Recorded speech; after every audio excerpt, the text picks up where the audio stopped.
Alhamdulillahi Rabbil Alamin. Wassalatu wassalamu ala Rasulillah wa ala alihi wa ashabihi ajma'in. Subhanaka la ilma lana illa ma 'allamtana innaka antal alimul hakim. Wa tub 'alaina innaka antat tawwabur rahim. Rabbi shrah li sadri wa yassir li amri wahlul 'uqdatam min lisani yafqahu qawli.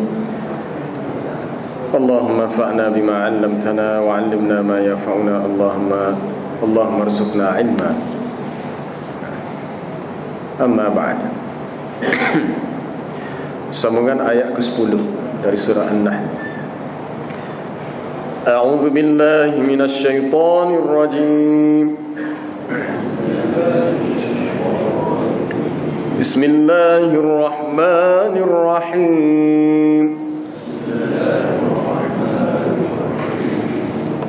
هو الذي أنزل من السماء ماء لكم منه شراب ومنه شجر فيه تسيمون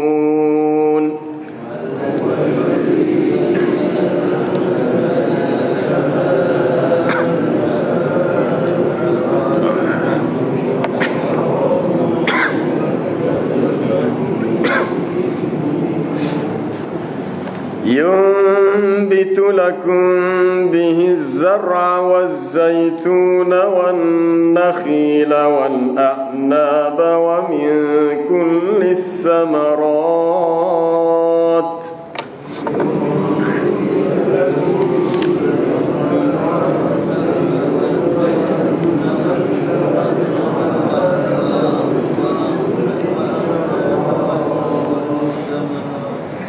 إن في ذلك لآية لقوم يتفكرون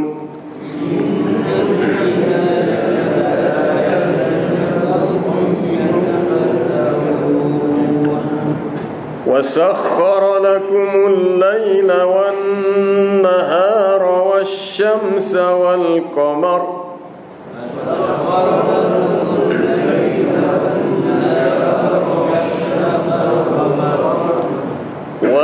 والنجوم مسخرات بأمره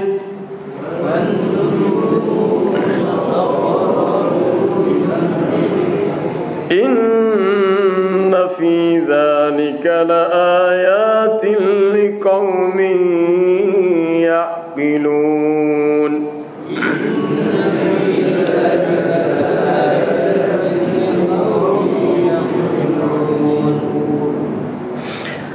وما ذرأ لكم في الأرض مختلفا ألوانه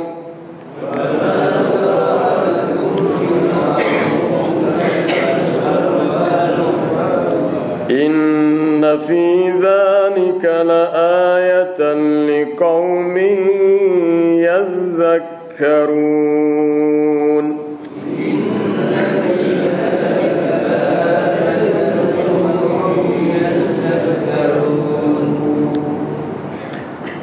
Walladzi anzala minas samaa'i maa'a.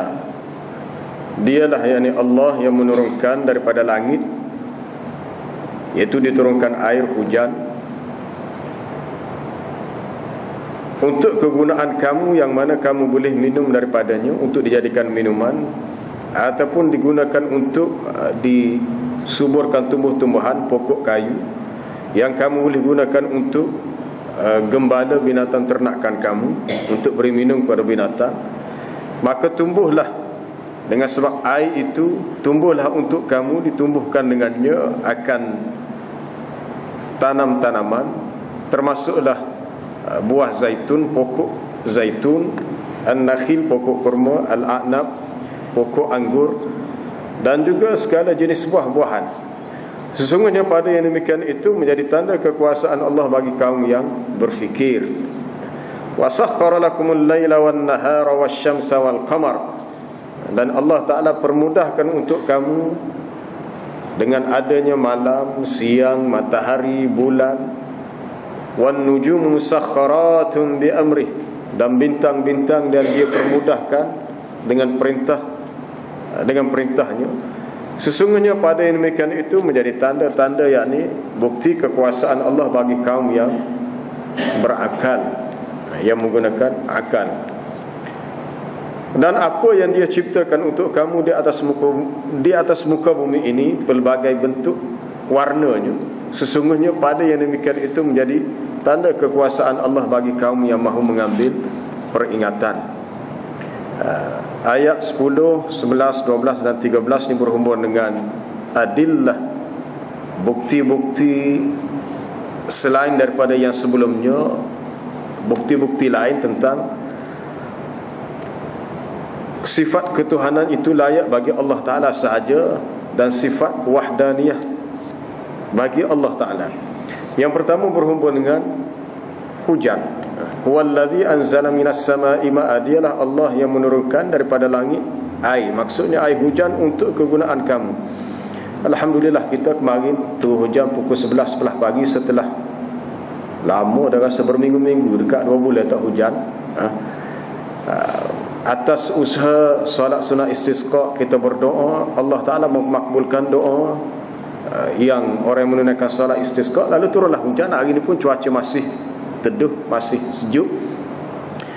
Hujan itu adalah suatu rahmat. Di sebalik hujan itu ada misteri pula, ada banyak perkara rahsia yang manusia tidak tahu. Boleh jadi hujan itu membawa rahmat, boleh jadi hujan itu membawa bencana. Dia sama ada hujan itu turun dengan membawa rahmat, boleh jadi. Allahumma sayyiban nafi'an. Nabi SAW ketika melihat hujan turun berdoa, ya Allah, jadikanlah hujan ini hujan yang memberikan nafi', manfaat untuk kami. Kalau hujan itu terlalu lebat, Allahumma hawalaina wala alaina, jadikanlah hujan ini turun di sekitar kami, bukannya timpa di atas kami. Kita hanya memerlukan hujan dengan kadar yang tertentu. Kalau terlalu banyak mungkin mendatangkan mudarat, tapi kalau tidak cukup, mudarat juga. Dalam ayat 18 hingga ayat 20 dalam surah Al-Mu'minun, wa anzalna minas sama'i ma'an biqadarin fa askannahu fil ard. Kamilah yang menurunkan daripada langit air hujan dengan kadar yang tertentu. Ada kadar, tidak terlalu banyak dan tidak pula terlalu sedikit sehingga tidak mencukupi keperluan makhluk di atas muka bumi. Maka kami tempatkan air itu di atas muka bumi. Wa inna ala dhahabin bihi laqadirun, dan sekiranya kami kehendaki maka kami berkuasa untuk melenyapkannya. Kalau air itu tak ada, Allah Ta'ala boleh buat untuk menjadikan air itu hilang, lenyap. Fa ansha'na lakum bihi jannatin min nakhilin wa a'nabin lakum fiha fawakihu katsiratun wa minha ta'kulun. Maka kami tumbuhkan daripadanya untuk kamu, daripada air yang turun itu kami tumbuhkan berbagai jannat, kebun-kebun ataupun ladang-ladang, termasuklah pokok kurma, anggur yang memberikan manfaat dan buah-buahan yang banyak untuk kamu. Itu faedah daripada air. Salah satu anak kunci perkara gaib, adalah turunnya hujan. Nuzulul ghais, turunnya hujan.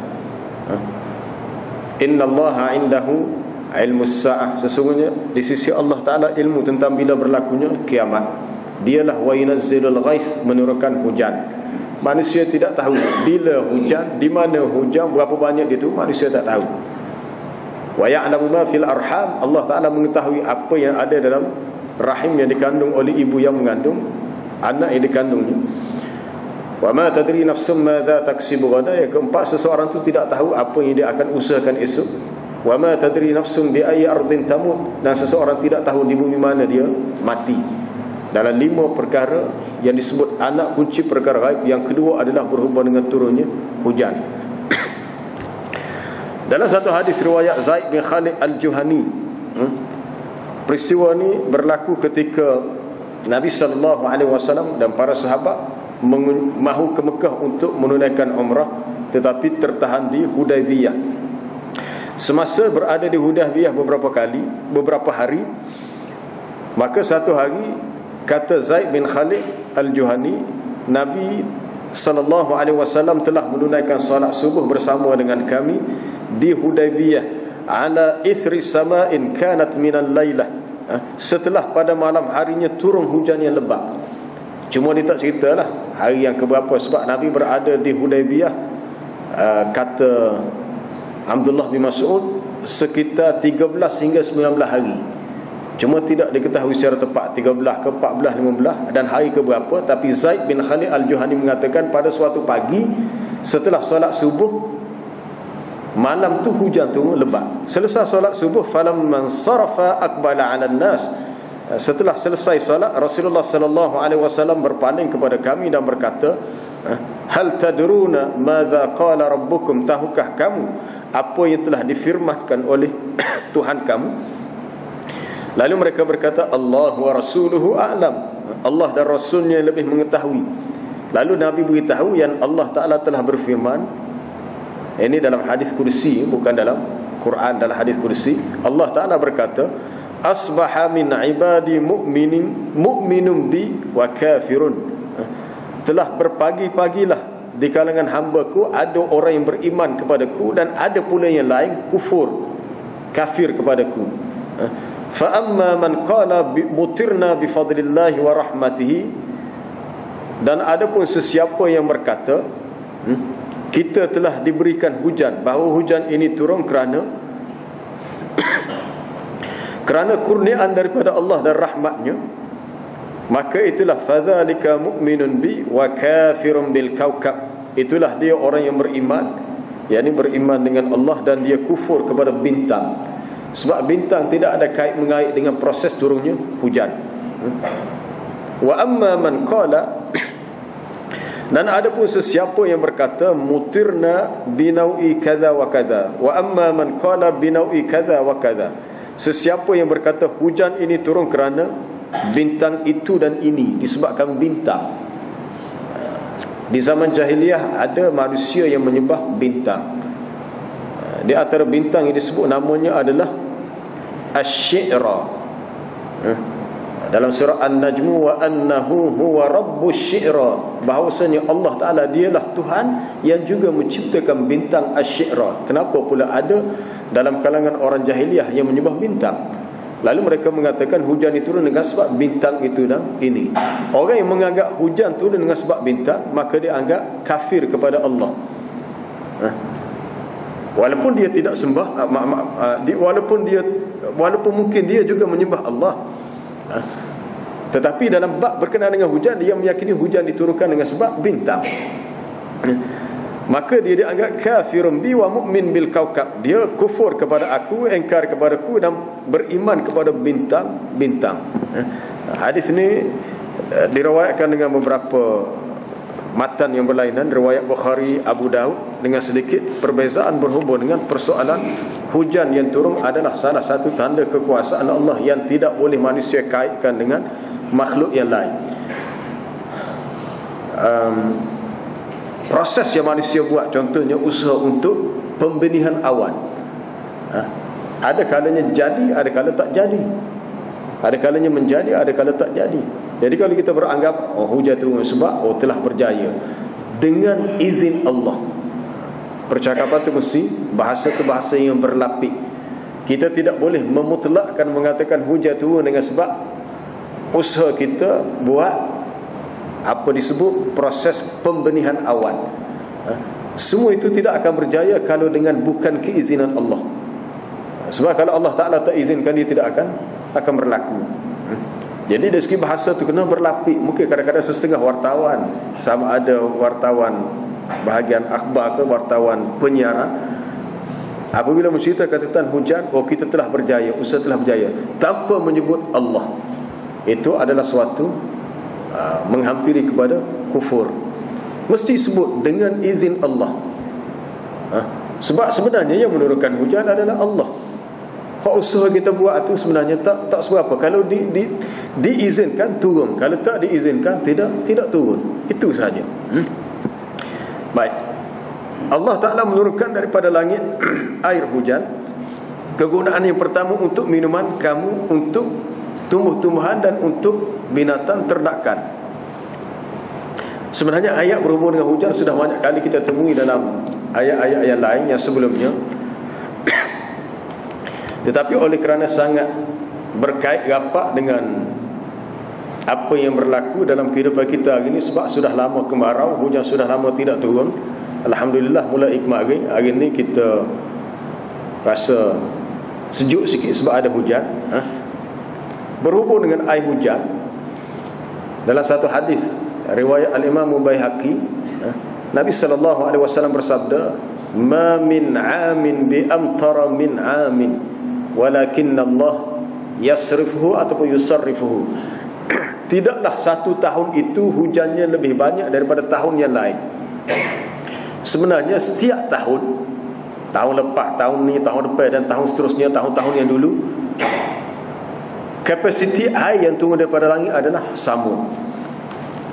Sama, cuma yang berbeza adalah lokasi tempat turun air. Kalau tahun lepas, akhir tahun lepas, hujan banyak turun di Kuantan, banjir besar kan tahun lepas di Kuantan, dan juga di daerah sekitar mana, Kemamang, Terengganu. Bukan Kemamang, Kemamang. Di Kemamang, Terengganu hujan banyak. Tapi tempat kita di Kelantan hujan tak banyak. Tapi sebenarnya kapasiti air yang turun seluruh dunia adalah sama. Macam mana Nabi SAW mengetahuinya? Berdasarkan wahyu. Sebenarnya sama, cuma Allah Ta'ala ubah lokasi turunnya. Tahun ni banyak di sini, kurang di sini. Baik. Allah Ta'ala mengeluarkan air daripada perut bumi melalui proses pemeluapan. Saya cuba baca sebahagian daripada kajian sains berhubung dengan hujan.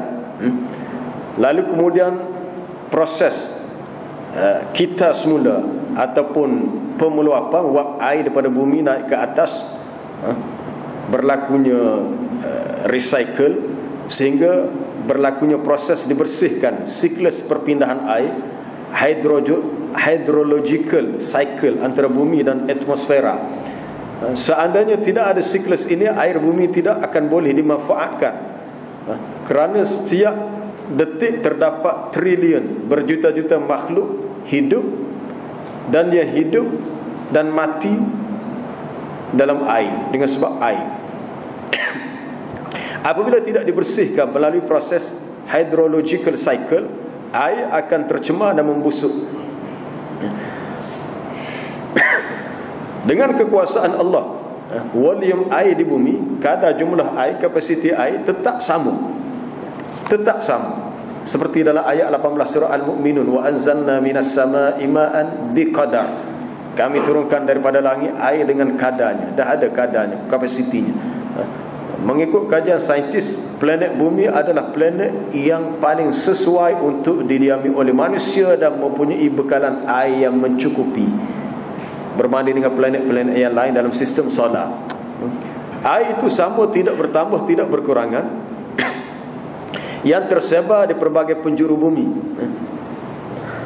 Seandainya kadar air itu lebih banyak daripada ada yang ada sekarang, tentu bumi akan tenggelam. Dan seandainya air itu kurang daripada kadar yang ada sekarang, sudah tentu keperluan makhluk tidak akan dapat dipenuhi. Pada waktu siang hari, panas matahari menyebabkan air yang ada di laut, sungai, kolam dan sebagainya menguap. Berlaku proses pemeluapan menjadi partikel-partikel air yang sangat kecil. Partikel-partikel itu naik ke lapisan udara, memiliki temperature ataupun suhu dan tekanan yang rendah. Di sana partikel-partikel itu terperangkap oleh butiran debu, menggumpal menjadi awan yang kecil, awan cumulus. Dengan bantuan angin, awan cumulus ini bergabung membentuk awan yang lebih besar. Gerakan udara secara vertikal. Vertikal ni macam mana? Daripada bawah ke atas secara menegak. Yang terjadi pada atmosfera menyebabkan gumpalan awan tumbuh membesar secara vertikal. Membesar awan secara vertikal ini mendorong gumpalan partikel air bergerak mencapai wilayah atmosfera yang suhunya lebih dingin. Sebab itu dalam surah An-Nur, Allah Ta'ala menggambarkan air yang turun daripada awan seperti air yang turun daripada bukit. Sebab besarnya awan. Awan tu besar. Kapal tu besar-besar, kapal tu masuk dalam awan, apa dia akan gegar sikit, berlaku sedikit gegaran. Sebab adalah awan terpenuh dengan wap-wap air yang terkumpul. Itu dalam ayat alam tara annallaha yuzji sahaban thumma yu'allifu bainahu thumma yaj'aluhu rukaman fataral wadqa yakhruju min khilalihi wa yunazzilu minas sama'i min jibalin. Allah Ta'ala turunkan daripada langit, daripada bukit. Maksud bukit di sini sahab, awan yang besar seperti bukit. Fiha min baradin, padanya ada air yang sejuk, yusibu bihi man yasha wa yasrifuhu amman yasha. Maka air hujan yang turun itu menimpa sesiapa yang dikehendaki dan dijauhkan daripada sesiapa yang tidak, sesiapa yang ia kehendaki. Yang kena air maka dia mendapat hujan, yang tidak kena air itu maka dia tidak mendapat hujan. Baik, setiap tahun sekitar 380,000 kilometer kubik air menguap ke udara. Ini fakta sains yang saya pun tak tahu sejauh mana kajian itu yang disebut di sini. Proses ini sebenarnya, proses turun hujan ini suatu fenomena yang masih belum mampu dibongkar rahsianya oleh ilmu pengetahuan, sebab banyak faktor, sama ada yang nampak ataupun yang tidak nampak, yang mempengaruhi proses terjadinya hujan. Di antaranya sama ada faktor gerakan angin ataupun debu-debu pada atmosfera, aliran listrik yang terjadi saat awan bertumpukan. Sebab dalam awan tu dia ada apa dia? Cas elektrik. Waktu biasa berlaku bila hujan akan berlaku apa dia? Al-barq, kilat, yang disertakan dengan ar-ra'du, guruh. Al-barq, kilat. Yakadul barqu yakhtafu absarahum, hampir-hampirlah kilat itu menyambar pandangan mata mereka. Dalam surah An-Nur pun disebut yakadu sana barqihi yadhhabu bil absar, hampir-hampirlah kilauan sana tu kilauan cerahnya barq, kilat itu menyambar pandangan mata manusia sebab terlalu cerah. Mari mana kilat tu? Mari daripada cas elektrik yang terkumpul pada awan. Teori sains mengatakan kalau cas tu cas yang negatif, kalau dia menghampiri kawasan yang banyak cas positif, maka akan keluar kilat itu. Akan keluarlah apa dia, halilintar ataupun kilat yang menyambar, sebab dia ada cas elektrik. Hal yang sama berlaku kalau secara kebetulan hujan, kalau sesebuah kapal terbang melintasi awan hujan di atas, kemungkinan kilat tu akan menyambar kapal terbang. Tapi kalau mungkin dalam tenaga elektrik yang tidak besar, dia boleh mengalihkan tenaga elektrik itu sampai ke ekor kapal terbang, akhirnya dia akan keluar balik. Tapi mungkin kalau perekat yang lebih kritikal, kalau kena pada bahagian enjin disayat, itu menyebabkan kapal itu akan habislah, KO lah kalau kena kilat. Baik, ataupun pada angin matahari yang mempengaruhi lapisan-lapisan bumi dan udara. Pada suatu sisi faktor ini memang berpengaruh dalam proses turunnya hujan. Baik, pada umumnya butiran air hujan yang jatuh ke bumi ukurannya sangat kecil, dengan diameter 0.001 mm. Namun ada juga yang ukurannya sangat besar. Butiran air hujan, nasib baik air hujan turun tidak turun macam mana ya, sepaip-paip rumah kita. Air hujan yang turun tu seolah-olah pada awan tu ada penapis yang menyebabkan air hujan itu dalam bentuk titisan, titis kecil. Bayangkan kalau air itu turun dalam bentuk yang besar, kalau bangunan tinggi pecah tangki air macam mana? Semua yang ada di bawah ni akan habislah. Kalau kena kereta, kepek habis kereta. Tapi air hujan itu daripada langit dalam bentuk titisan, saiznya 0.001 mm. Kalau ada paling besar pun dia punya diameter dia antara 4 hingga 8 mm. Baik, perbezaan saiz ini adalah disebabkan oleh perbezaan ukuran debu yang memerangkap partikel air. Ada debu yang besar, ada yang kecil, menyebabkan ukuran butiran debu itu relatif berkait dengan kadar ghubar. Debu ni ghubar, bahasa Arab sebut ghubar, yang terperangkap dalam as-sahab, dalam awan, ataupun disebut juga al-muzni. Lepas tu persoalan hujan ni bukan sekali dua di Al-Quran, terlalu banyak. Afara'aitumul ma'alladhi tashrabun, tidakkah kamu lihat air yang kamu minum? a antum anzaltumuhu minal muzni am nahnul munzilun. أأنتم أنزلتموه من المزن أم نحن المنزلون لو نشاء جعلناه أجاجا فلولا تشكرون. Adakah kamu yang menurunkan daripada awan atau kami yang menurunkannya? Kalau kami, yakni Allah Ta'ala kehendaki untuk menjadikan air hujan itu masinglah air itu. Falaula tashkurun, mengapa kamu tidak bersyukur? Sebab sebahagian besar air yang terpeluang naik ke atas adalah air laut, sebagainya air laut. Tapi dengan kuasa Allah air itu boleh ditukar, turun tidak masing. Kalau kami kehendaki, law nasya'u ja'alnahu ujajan. Ujaj ini masing yang amat sangat. Milh masing garam. Milhun ujaj, masing yang amat sangat. Mengapa kamu tidak bersyukur?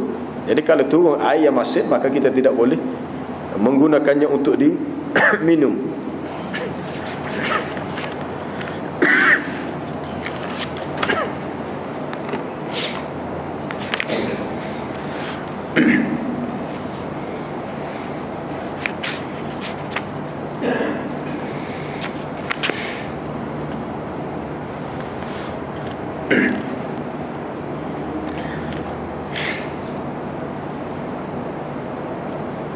Baik, semua ini menjelaskan bahawa turunnya hujan merupakan rahsia alam yang hanya diketahui oleh Allah. Saya ringkaskan, ambil setengah sahaja. Meskipun para ilmuwan sudah mengetahui proses terjadinya hujan, tetapi cara kerja sesungguhnya masih di luar jangkauan mereka. Ini dibuktikan dengan selalu gagalnya. Banyak gagal projek penyemayan awan, atau kita sebut sekarang projek pembenihan awan buatan melalui bahan-bahan kimia yang sangat sensitif terhadap air. Ada sesekali projek itu berjaya, tetapi para ilmuwan tetap saja tidak mampu untuk mengendalikan tepat jatuhnya hujan. Maka sekali lagi tepatlah sabda Nabi SAW, tidak ada seorang pun yang mengetahui bila hujan turun kecuali Allah. Paling tidak pun manusia hanya boleh membuat perkiraan, yakni ramalan, bila, tetapi itu pun kadang-kadang meleset dan tidak tepat. Baik, itu berhubung dengan hujan.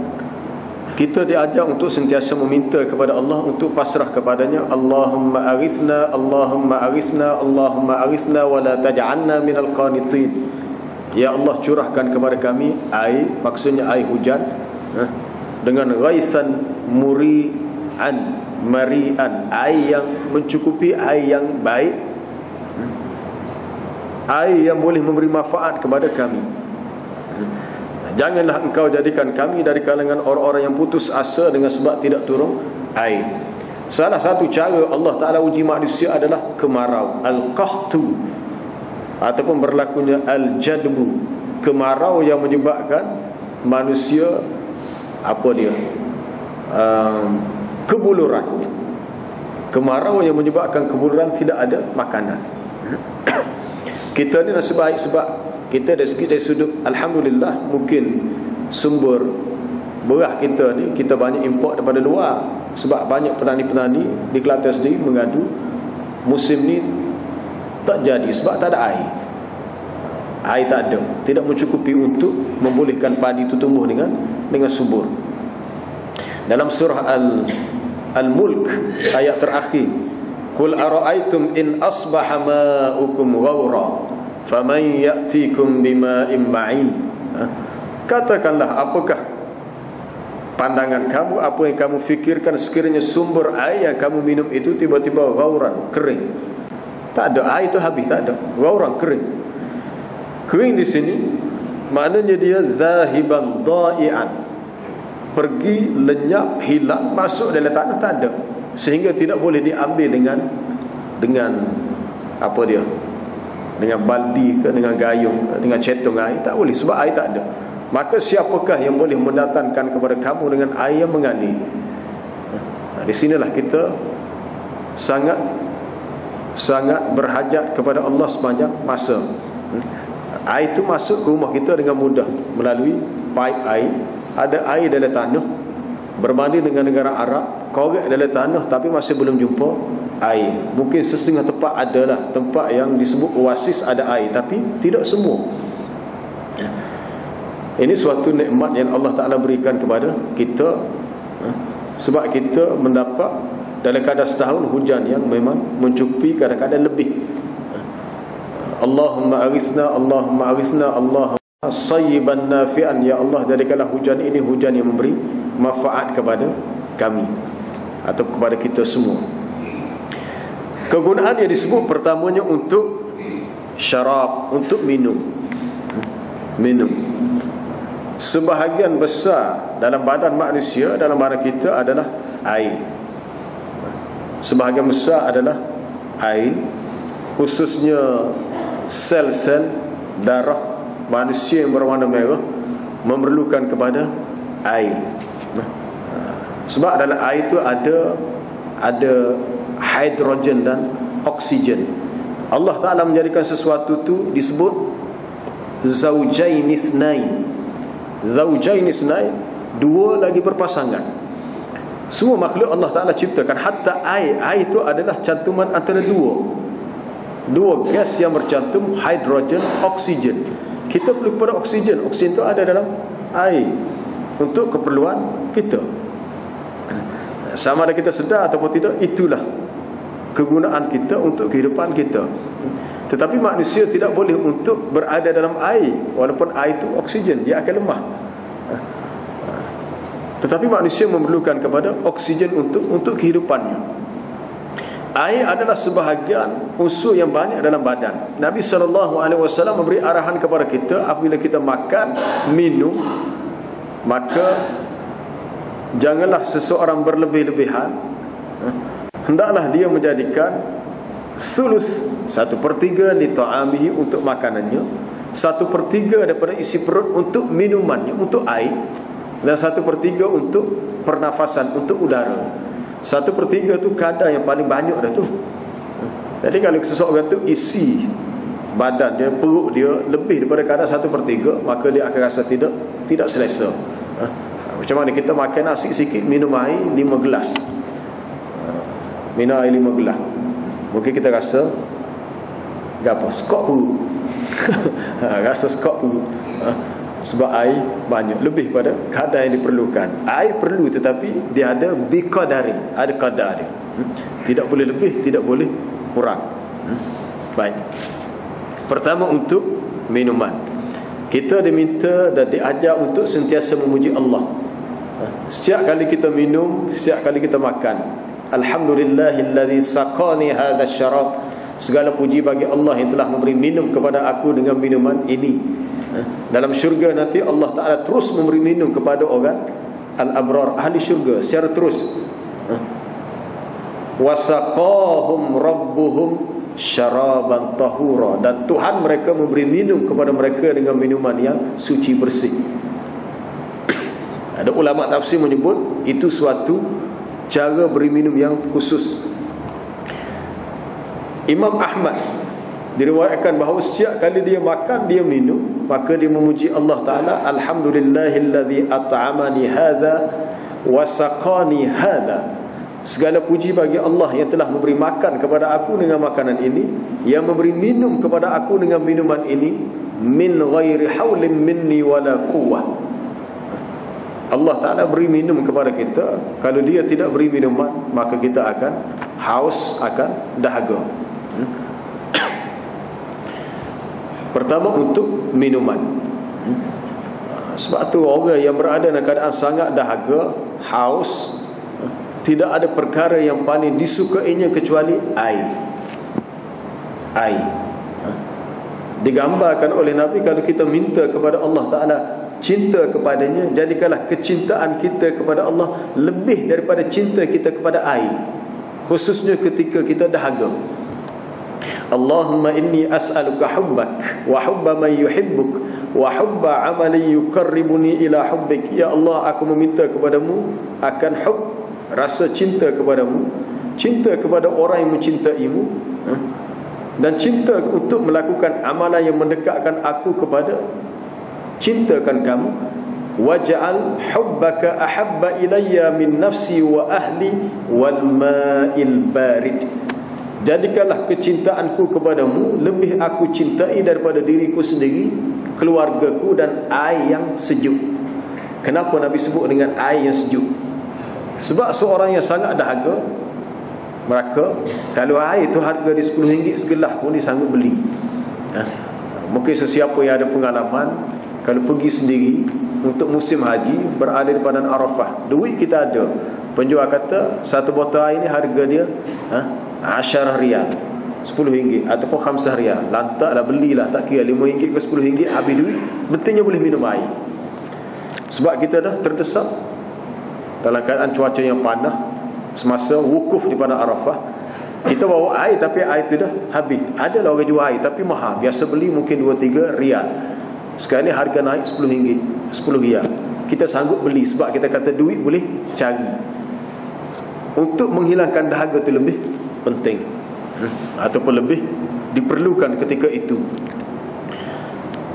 Sebab tu kita kena fikir, kalau kita minum air di dunia, kita akan berdepan dengan satu keadaan di padang mahsyar yang sangat dahsyat, panas lagi, tidak selesa lagi. Hanya orang-orang yang diberi minum daripada telaga haud Nabi, maka dia tidak akan dahaga selama-lamanya. Al-haudu haud. Haud ni satu telaga yang disediakan untuk Nabi di mahsyar. Ianya bersambung dengan Al-Kautsar daripada syurga. Sesiapa yang minum daripadanya la yazma'u ba'dahu abadan, dia tidak akan merasa dahaga selepas itu selama-lamanya. Tetapi sesiapa yang tidak berpeluang, maka dia terseksa dalam keadaan sangat dahaga. Kemudian air itu juga untuk kegunaan tumbuh-tumbuhan kamu dan juga binatang-binatang ternakan kamu. Sebab tu air yang turun daripada langit disebut sebagai rezeki. Air yang turun daripada langit adalah rezeki. Hamim tanzilul kitab minallahil azizil hakim inna fis samawati wal ardi laayatin lil mu'minin wa fi khalqikum wa ma yabuthu min dabbatin ayatun liqaumin yuqinun wa ikhtilafil laili wan nahari wa ma anzalallahu minas samai mir rizqin. Di antara tanda kekuasaan Allah adanya pertukaran malam dan siang, dan apa yang dia turunkan daripada langit yang berupa rezeki. Biasanya dalam ayat-ayat lain biasa disebut wa ma anzalallahu minas samai mimma air. Tapi ayat di awal surah Al-Jathiyah, Allah Ta'ala sebut dia menurunkan daripada langit rizq. Wa ikhtilafil laili wan nahari wa ma anzalallahu minas samai mir rizqin. Diturunkan daripada langit rezeki. Kenapa pula air hujan tu disebut rezeki? Sebab air itu digunakan untuk kita, satu, digunakan juga untuk tumbuh-tumbuhan, dan digunakan juga untuk al-mawashi, segala binatang-binatang yang kita ternak. Kalau tidak ada air, tumbuhan tidak menjadi. Seperti contoh tadi, pokok buah tak akan hidup dengan baik, maka tidak ada hasil padi sebab tak cukup air. Binatang ternakan mungkin akan mati sebab tidak cukup air. Apabila ada air, menjadi sebab kepada tumbuh-tumbuhan dan haiwan boleh hidup dengan baik, akhirnya menjadi rezeki untuk manusia. Ayat sebegini dah kaedah balaghah dipanggil, dia disebut majaz mursal. Majaz mursal dengan alaqah dan bentuk i'tibar ma sayakunu. Allah Ta'ala turunkan air, daripada air itu menjadi sumber kepada manusia mendapat rezeki, sama ada daripada an-nabatat, tumbuh-tumbuhan, ataupun al-hayawanat, binatang-binatang. Maka tumbuhlah dengan air yang turun daripada langit itu az-zar'a, tumbuh-tumbuhan. Tumbuh-tumbuhan akan tumbuh. Sebab kaitan antara air dengan tanah, tanah ni tidak akan hidup tanpa ada air. Allah Ta'ala menjadikan bumi ni boleh menumbuhkan tumbuh-tumbuhan apabila turunnya air.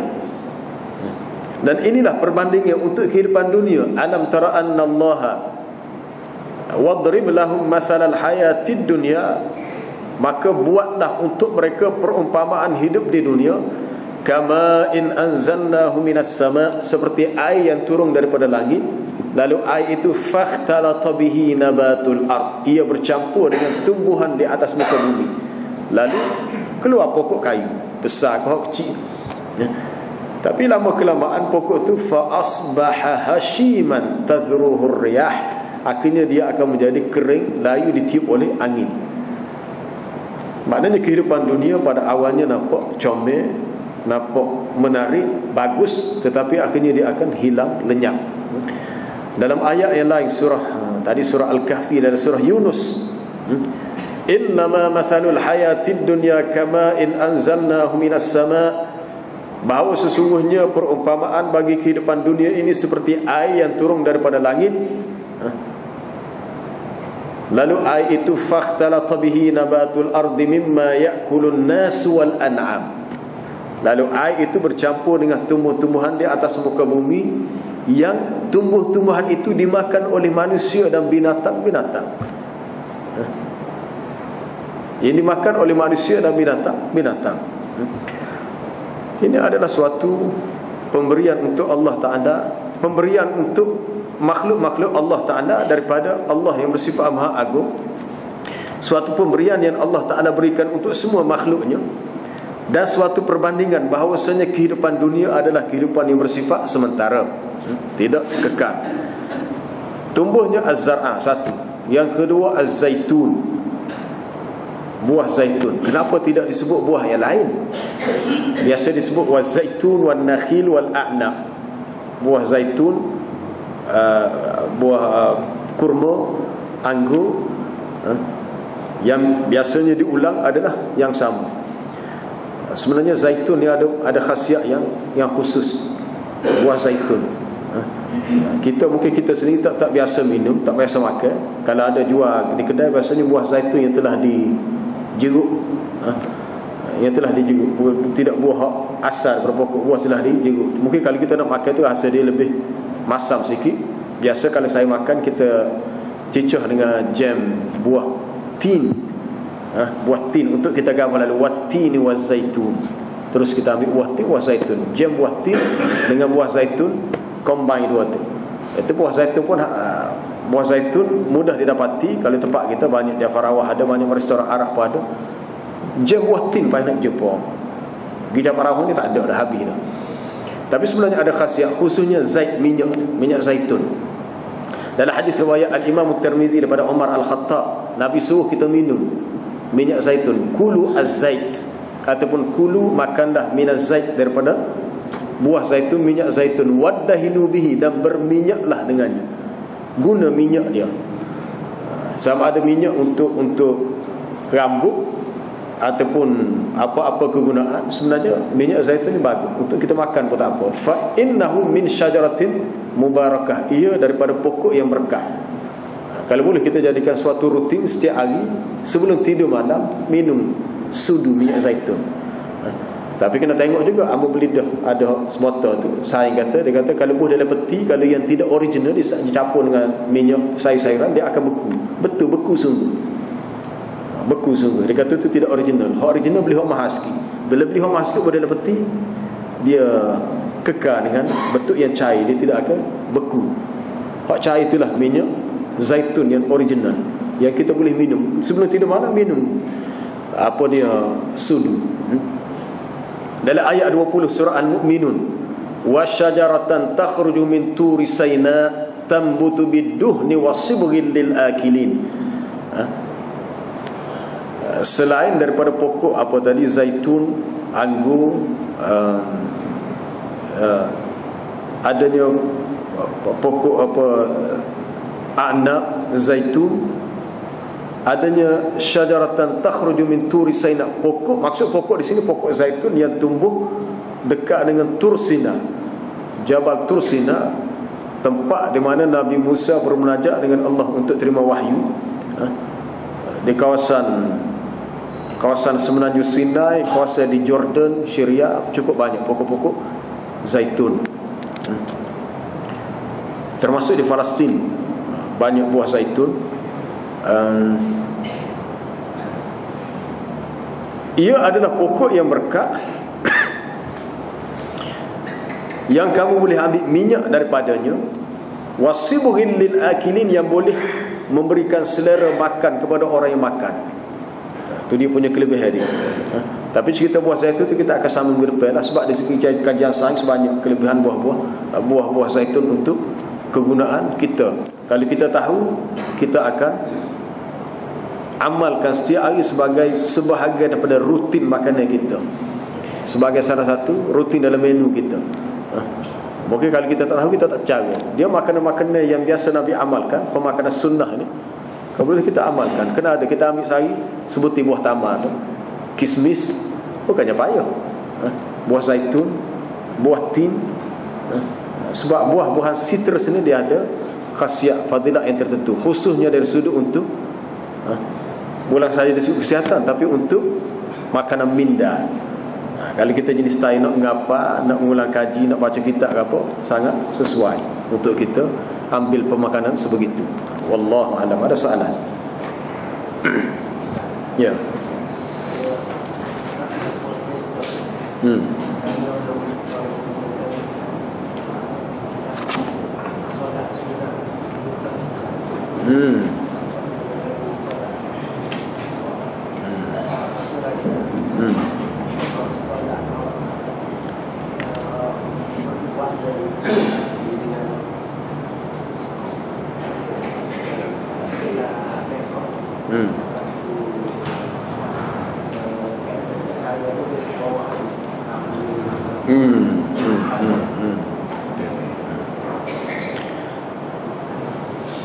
Ada di antara kita yang menterjemahkan solat istisqa dengan solat sunat minta hujan. Mungkin itu dari segi bahasa lah. Segi bahasa, kalau kita guna asal itu sebenarnya lebih baik. Segi bahasa, kita memohon kepada Allah hujan. Bukan macam istilah inilah dari segi bahasa. Allah Alam, kalau kata awak dah makan malam, saya tak makan malam, saya makan nasi dengan lauknya. Malam tak boleh makan. Betul lah, kita tak boleh makan. Mungkin dari segi bahasa lah, Allah Alam, tak pasti. Tapi kalau kita boleh guna istilah asal, maksud makan malam itu makan pada waktu malam. Tapi perkataan waktu itu kita hazaf, maka difahami makan malam maknanya makan pada waktu malam, bukan malam tu yang dimakan. Solat sunat minta hujan, bukan kita minta dengan hujan, kita minta dengan Allah supaya turunnya hujan. Kalau guna istilah salah hajat itu tak kena. Tak kena. Dari segi istilah memang tak kena. Kalau kita kata kita buat solat sunat hajat minta hujan tak? Sebenarnya dalam istisqa tu dah ada kalimah hajat dah, tak perlu ditambah untuk kalimah yang lain. Dah ada hajat. Sebab istisqa dia mahari dengan lafaz daripada kalimah saqa. Saqa sin qaf, ya tak ada titik, dipanggil alif maksurah. Saqa yasqi maknanya siram, beri minum. Istisqa atau wazan istif'al, minta disiramkan, minta diturunkan hujan. Jadi tak perlu untuk ditambah perkataan hajat ni, sebab dah ada maksud hajat ada, sebab kita minta. Macam kita kata mintalah istighfar. Istighfar tu atas dasar wazan istif'al. Sebenarnya minta keampunan itu kalimah ghafara maghfirah. Jadi tak perlu kepada minta, tapi beristighfarlah. Cukup dah. Itu aja menurut faktor bahasa ya. Baik dari segi cara kita buat ni, adakah menepati sunnah ataupun tidak? Sebab kaedah sunnah sebenarnya Nabi suruh keluar semua. Apabila dia adakan solat sunat istisqa, solat sunat istisqa dia kaedahnya lebih kurang macam solat sunat hari raya. Bukan dari segi kaifiat tu dia lain sikit lah. Dari sudut kena keluar di tempat terbuka, bukan buat di masjid. Solat istisqa buat yang terbuka. Sebab tu ada tanya, dia kata solat istisqa biasa buat waktu duha. Kita betul lah, sebab kita buat tempat terbuka, tak kena buat tengah hari. Tengah hari panas. Tempat terbuka, lepas tu dibawa semua dalam keadaan menggambarkan tadarruk, rendah diri, menggambarkan kita rasa berhajat ataupun bawa semua. Kalau ada kambing, lembu apa, bawa sekali. Sebab yang memerlukan hujan bukan kita sahaja, binatang-binatang perlu pada hujan. Tapi biasa tempat kita jarang buat gitu. Wallahu alam itu satu keperluan ataupun tidak. Tapi sebenarnya yang penting adalah saya melihat itu adalah suatu elemen tambahan untuk menggambarkan, untuk tasawur kepada iftikar kita kepada Allah. Mungkin kita merasakan suatu masyakkah untuk kita bawa eret kambing kita, payah dah. Kena ke tempat jauh, kalau kampung duk lai, kambing duk lai, pada awak semua itu duk lai. So kerja pun sok bing tu buat kambing mungkin. Itu satu masyakkah. Tapi kalau kebetulan kampung kita tempat buat solat sunat istiqaq dengan kambing peliharaan kita tak jauh, maka kita bawa sekali untuk menggambarkan rasa iftikar. Tidak salah. Sebab itu yang dituntut. Itu terpulang kepada kita. Tapi alhamdulillah setakat ni kita tengok yang telah dibuat sehari dua berhasil dah, hujan tu turun. Sebab adalah ramai-ramai yang buat, banyak tempat yang buat. Banyak tempat yang buat. Allah Ta'ala perkenankan doa orang yang meminta. Apabila mereka meminta dengan bersungguh-sungguh dan memenuhi syarat-syarat dalam berdoa. Ada soalan lain?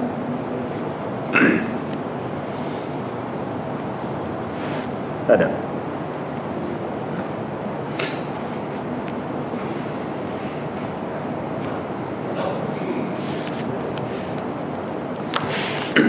Allahu a'lam. Subhanakallahumma wa bihamdika asyhadu an la ilaha illa anta.